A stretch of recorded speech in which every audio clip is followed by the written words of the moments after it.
Have you ever wanted to learn how to be a prospector and pan for gold? Or maybe you want to learn how to set up a stream sluice and a high banker?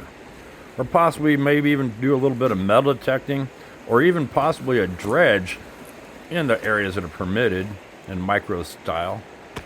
Hi folks, doing? My name's Christian Treadwell, and I've been hosting CGT Prospecting Adventures on YouTube for almost 7 years now. And believe me, I started my show because I wanted to show people how it is to find gold, not just to pan it, not just to see it. It takes a lot of back-breaking effort. You try this, you try that, you buy this, you buy that. Believe me, when you're a prospector, you become an addict. And yes, I'm an addict. I have gold fever since I was 14 years old. And I do what it takes, however it takes, to get where I need to get to find gold. The thing is, I wouldn't be going on the water if I didn't know what I was doing. I'm actually a professional rafting guide. I work for a company out here on the Trinity River in Northern California. And I take people on rafting trips, and while we're rafting down the river, having a great time, I've got a gold pan attached to the front of the raft. And every time we stop for a break for snacks or lunch, I set everybody up.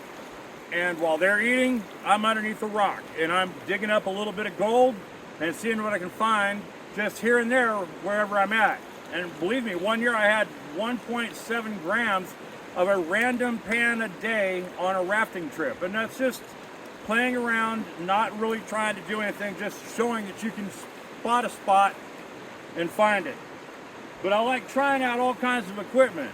And I've heard about this new Riverdance machine, and I'd really love to try that one out. So I'm hoping that I'll get the opportunity to try that machine out and see if it can find that fine gold out here, because the gold we have here is 20 to 24 karat when you find it in your pan, that flour gold.